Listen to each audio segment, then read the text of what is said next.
بسم اللہ الرحمن الرحیم نحمدہ ونصلی علی رسولہ الکریم وعلی عبدہ المسیح الموعود۔ ملفوظات حضرت مسیح موعود علیہ الصلاۃ والسلام۔ حضرت اقدس مسیح موعود و مہدی موعود علیہ الصلاۃ والسلام فرماتے ہیں، مذہب کی اول اینٹ خدا شناسی ہے۔ جب تک وہ درست نہ ہو دوسرے اعمال کیوں کر پاک ہو سکتے ہیں؟ عیسائی دوسروں کی پاک باطنی پر بڑے اعتراض کیا کرتے ہیں اور کفارے کا اخلاق سوز مسئلہ مان کر اعتراض کرتے ہیں۔ میری سمجھ میں یہ بات نہیں آتی کہ جب کفارے کا عقیدہ ہو تو اللہ تعالیٰ کے مواخذے کا خوف رہ کیوں کر سکتا ہے؟ کیا یہ سچ نہیں ہے کہ ہمارے گناہوں کے بدلے مسیح پر سب کچھ وارد ہو گیا، یہاں تک کہ اسے ملعون قرار دیا اور 3 دن حاویہ میں رہا؟ ایسی حالت میں اگر گناہوں کے بدلے سزا ہو تو پھر کفارے کا کیا فائدہ ہوا؟ اصول کفارہ ہی چاہتا ہے کہ گناہ کیا جائے۔ یہ قاعدے کی بات ہے کہ اصول کا اثر بہت پڑتا ہے۔ دیکھو، ہندوؤں کے نزدیک گائے بہت پوتر اور قابل تعظیم ہے، اور اس کا اثر ان میں اس حد تک ہے کہ اس کا پیشاب اور گوبر بھی پوتر اور پوتر کرنے والا ان میں قرار دیا گیا ہے، اور گائے کے متعلق اس قدر جوش ان میں ہے جس کی کچھ بھی حد نہیں۔ یہی وجہ ہے کہ یہ امر ان میں بطور اصول داخل کیا گیا ہے۔ یاد رکھو، اصول بطور ماں کے ہوتے ہیں اور اعمال بطور اولاد کے۔ جب مسیح کفارہ ہو گیا ہے اور اس نے تمام گناہ ایمان لانے والوں کے اٹھا لیے، پھر کیا وجہ ہے کہ گناہ نہ کیے جائیں؟ تعجب کی بات ہے کہ عیسائی جب کفارے کا اصول بیان کرتے ہیں تو اپنی تقریر کو خدا تعالیٰ کے رحم اور عدل سے شروع کیا کرتے ہیں۔ مگر میں پوچھتا ہوں کہ جب زید کے بدلے پھانسی بکر کو ملی تو یہ کون سا انصاف اور رحم ہے؟ جب یہ اصول قرار دے دیا کہ سب گناہ اس نے اٹھا لیے اور بدون پیدا ہونے کے بھی گناہ اٹھا لیے، پھر گناہ نہ کرنے کے لیے کون سا امر مانے ہو سکتا ہے؟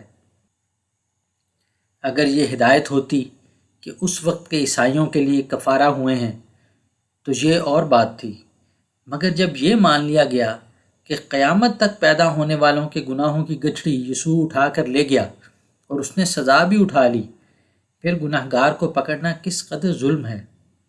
اول تو بے گناہ کو گناہ گار کے بدلے سزا دینا ہی ظلم ہے، اور پھر دوسرا ظلم یہ ہے کہ اول گناہ گاروں کے گناہوں کی گٹھڑی یسوع کے سر پر رکھ دی اور گناہ گاروں کو مژدہ سنا دیا کہ تمہارے گناہ اس نے اٹھا لیے، اور پھر وہ گناہ کریں تو پکڑے جائیں۔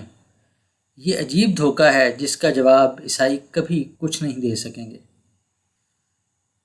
اگر کوئی یہ کہے کہ کفارے پر ایمان لانے سے انسان گناہ کی زندگی سے نجات پا سکتا ہے اور گناہ کی قوت اس میں نہیں رہتی، تو یہ ایک ایسی بات ہے جس کا کوئی ثبوت نہیں ہے، اس لیے کہ یہ اصول ہی اپنی جڑ میں گناہ رکھتا ہے۔ گناہ سے بچنے کی قوت پیدا ہوتی ہے مواخذہ الہی کے خوف سے، لیکن وہ مواخذے کا خوف کیوں کر ہو سکتا ہے جب کہ یہ مان لیا جاوے کہ ہمارے گناہ یسوع نے اٹھا لیے؟ اس سے ہم یہ نتیجہ نکالتے ہیں کہ ایسی اصول کا انسان کبھی متقی نہیں ہو سکتا، کیونکہ وہ ہر ایسے کام کو جس کی بنا تقویٰ کے اصولوں پر ہو ضروری نہ سمجھے گا۔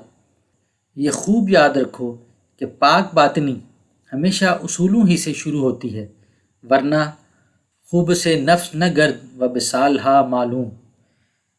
پھر ہم یہ دیکھتے ہیں کہ کفارے کا مسئلہ ماننے والوں نے پاک باطنی کی عملی نظیریں کیا قائم کی ہیں۔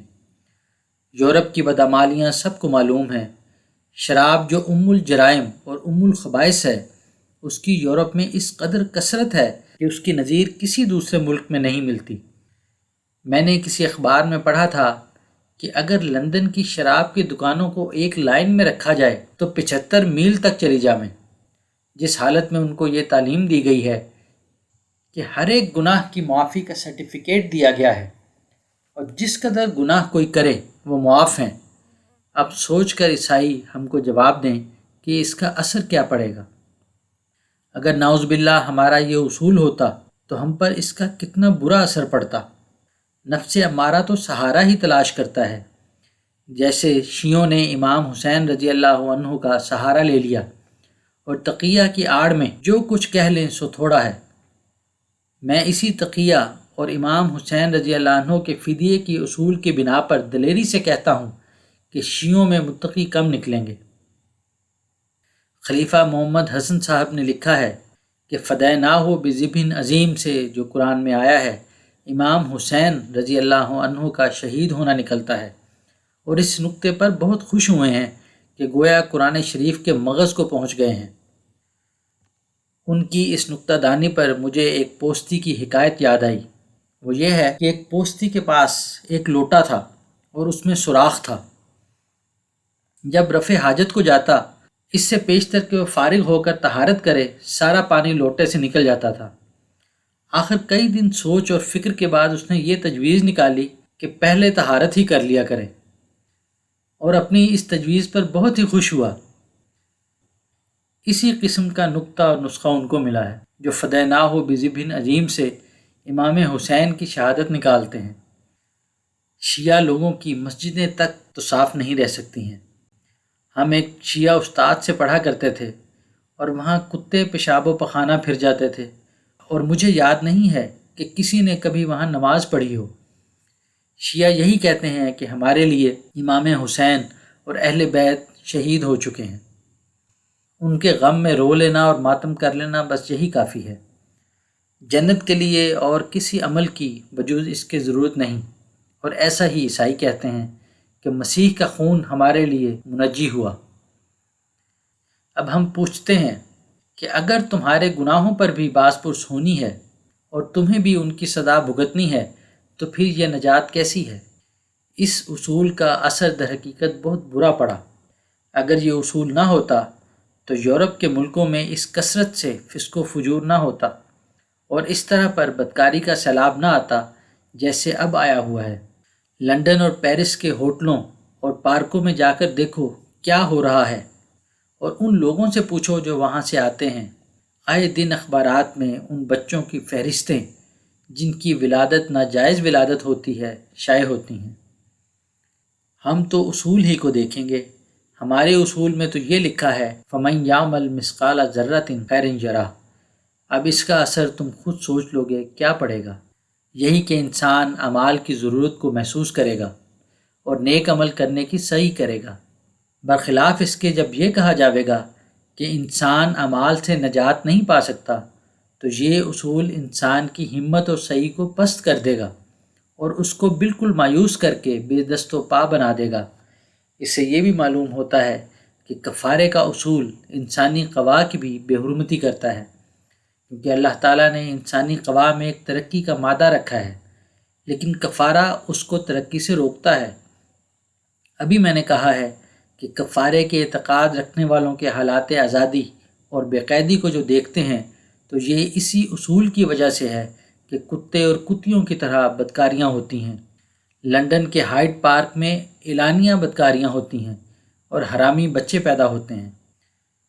بس ہم کو صرف قیل و قال تک ہی محدود نہ رہنا چاہیے، بلکہ اعمال ساتھ ہونے چاہیے۔ جو اعمال کی ضرورت نہیں سمجھتا وہ سخت ناعاقبت اندیش اور نادان ہے۔ قانون قدرت میں اعمال اور ان کے نتائج کی نظیریں تو موجود ہیں، کفارے کی نظیر کوئی موجود نہیں۔ مثلاً بھوک لگتی ہے تو کھانا کھا لینے کے بعد وہ فروغ ہو جاتی ہے، یا پیاس لگتی ہے پانی سے جاتی رہتی ہے۔ تو معلوم ہوا کہ کھانا کھانے یا پانی پینے کا نتیجہ بھوک کا جاتے رہنا یا پیاس کا بجھ جانا ہوا، مگر یہ تو نہیں ہوتا کہ بھوک لگے زید کو اور بکر روٹی کھائے اور زید کی بھوک جاتی رہے۔ اگر قانون قدرت میں اس کی کوئی نظیر موجود ہوتی تو شاید کفارے کا مسئلہ مان لینے کی گنجائش رکھتا، لیکن جب قانون قدرت میں اس کی کوئی نظیر ہی نہیں ہے تو انسان جو نظیر دیکھ کر ماننے کا عادی ہے اسے کیوں کر تسلیم کر سکتا ہے؟ عام قانون قدرت میں بھی تو اس کی نظیر نہیں ملتی۔ کبھی نہیں دیکھا گیا کہ زید نے خون کیا ہو اور خالد کو پھانسی ملی ہو۔ غرض یہ ایک ایسا اصول ہے جس کی کوئی نظیر ہرگز موجود نہیں۔